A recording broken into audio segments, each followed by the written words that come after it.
ఇంతకుముందు రాగానే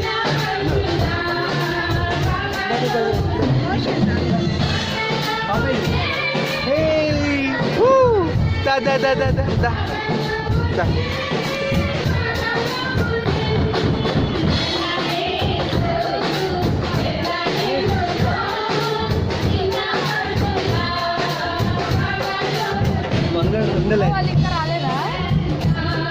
చెప్పి నాకు మళ్ళీ తీసుకున్నామని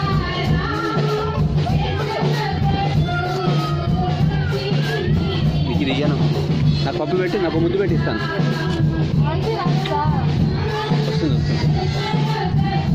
మీరు రాకపోతే నేను మళ్ళీ తీసుకుని రమ్మన్నా. మనసు వాళ్ళని కూడా రమ్మని చెప్పాను.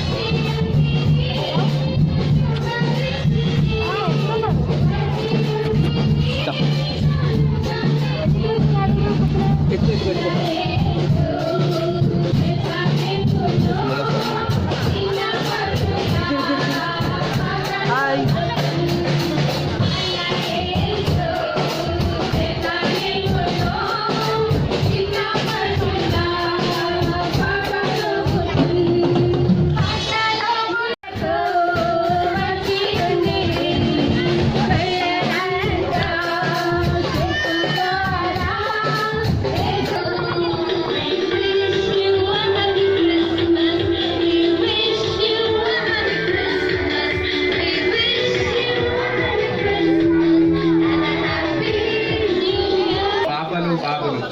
కొంచెం నిశ్శబ్దంగా ఉంటే నేను మాట్లాడేది మీకు వినబడుతుంది, మీరు వింటే మీకు అర్థమవుతుంది.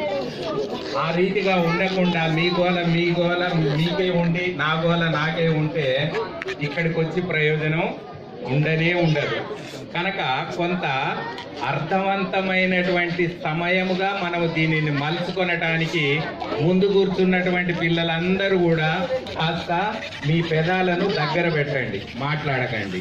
ఎందుకంటే నేను మాట్లాడేది మీకు అర్థం కావాలి కదా. Right, thank you very much. ప్రియమైనటువంటి దేవుని బిడ్డలారా, మరి మనమందరము కూడా ఈ యొక్క సంవత్సరము ఈ ఆదివారం కాకుండా రానయ్యున్నటువంటి ఆదివారం నాడు మనమే కాదు, ఈ లోకములో ఉండేటటువంటి క్రైస్తవ సమాజం అంతా కూడా క్రిస్మస్ అనేటటువంటి పండుగను ఆచరించేటటువంటి కార్యక్రమము ప్రతి సంవత్సరము జరుగుతూ ఉన్నటువంటి కార్యక్రమం. ఈ క్రిస్మస్ అంటే ఏమిటి అనే విషయాన్ని నేను మీకు అర్థమయ్యేలాగా 2-3 మాటలు చెప్పి నేను మీకు తెలియజెప్తాను. మొట్టమొదటి ఏమిటి అని అంటే, కేవలం క్రైస్తవ బిడ్డలే కాదు కానీ క్రైస్తవ దేశాలు ఏవైతే ఉంటున్నాయో అక్కడ నివసించేటటువంటి అన్య జాతుల వారు కూడా ఈ యొక్క క్రిస్మస్ పండుగను ఆచరించేటటువంటి అలవాటు ఉంటూ ఉన్నది. ఎందుకు అని అంటే, వారితో పాటు మేము కూడా దీనిని ఆచరిస్తాము, దీని ద్వారా మాకు సంతోషం కలుగుతుంది అనేటటువంటి ఆలోచనతోని అందరూ కూడా దీనిని ఆచరిస్తూ ఉంటున్నారు. మరి నేను చెప్పొచ్చేటటువంటి అతి ప్రాముఖ్యమైనటువంటి విషయం, బాబులు మీరు ఇక్కడ మాట్లాడుతున్నారు, మీరు మాట్లాడరు. మీరు మాట్లాడితే నేను మాటలు బంద్ చేస్తాను. మీరు మాట్లాడండి వచ్చి, అంతేనా? మాట్లాడద్దు, నేను మాట్లాడటానికి వచ్చినాను కదా. కనుక జాగ్రత్తగా వినండి. మొట్టమొదట మనం గుర్తెరగవలసినటువంటి విషయము ఏమిటి అని అంటే, ఈ సర్వ ప్రపంచము యొక్క ఈ యొక్క దినముల యొక్క కాల గణన అనేటటువంటిది ఏదైతే ఉంటున్నదో, అంటే మన క్యాలెండర్ అనేటటువంటిది క్రీస్తు యొక్క పుట్టుక నుండి ఆరంభమై ఉంటున్నది.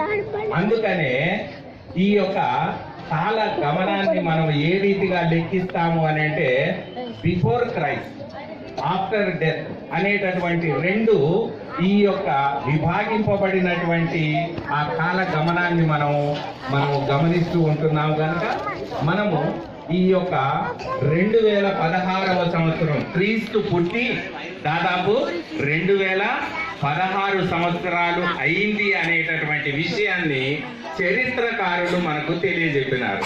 ఈ చరిత్రకారులు మనకి ఏవేవి విషయాలను చెబుతూ ఉంటున్నారో అనేకమైనటువంటి విషయాలు ఇలాంటి గ్రంథాలలో లిఖితమై ఉంటున్నాయి, వ్రాయబడి ఉంటున్నాయి. వ్రాయబడినటువంటి వాటిని చదివినటువంటి వారు, శాస్త్రజ్ఞులైనటువంటి వారు, పండితులైనటువంటి వారు పామరులకు తెలియజెప్పేటటువంటి అంశం కనుక ప్రియమైనటువంటి దేవుని బిడ్డలారా, మనము గుర్తించవలసినటువంటి ఏమిటి అని అంటే, ఈ క్రిస్మస్ అనేటటువంటి ఈ యొక్క పండుగను ఆచరించడానికి ముఖ్య కారకులు ఎవరు అని అంటే యేసుక్రీస్తు. యేసుక్రీస్తు ఎవరు అని అంటే, నేను నా యొక్క కుమారుణ్ణి ఈ భూలోకములోనికి పంపి నా సారూప్యములో, నా మహిమ, నాకు చెందేటటువంటి ఏవేవైతే గుణాలు ఉంటున్నాయో ఆ గుణాలన్నీ కూడా నేను అతనికి అనుగ్రహించి ఆత్మ ద్వారా అభిషేకం చేసి అతన్ని ఈ లోకంలో కనుపరుస్తానని ఎవరైతే యేసుక్రీస్తును చూసి ఉంటున్నారో, యేసుక్రీస్తును నమ్మి ఉంటున్నారో వారందరూ కూడా వారి యొక్క కోరిక ఏమిటి అని అంటే, మేము దేవుణ్ణి చూసినాము అనేటటువంటి సంతోషం వారికి కలిగి ఉంటున్నది అన్నమాట.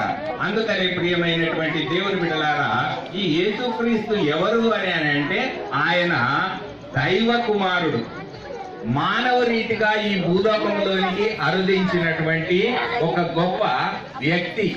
ఈ వ్యక్తిని మనం ఏ రీతిగా అర్థం చేసుకోవాలి అని అంటే, అది ఒక గొప్ప శక్తి. యేసుక్రీస్తు శక్తి కలిగినటువంటి వాడు, ఆయన దయ్యములను వెళ్ళగొట్టినటువంటి వాడు. ఆయన ఆజ్ఞాపిస్తే బహుగా ఆహారం అంతా కూడా ఆశీర్వదింపబడి అనేకులు ఆ యొక్క ఆహారాన్ని స్వీకరించినటువంటి సందర్భాలు అనేకము ఈ పరిశుద్ధ గ్రంథములో మనకు తెలపబడ్డాయి.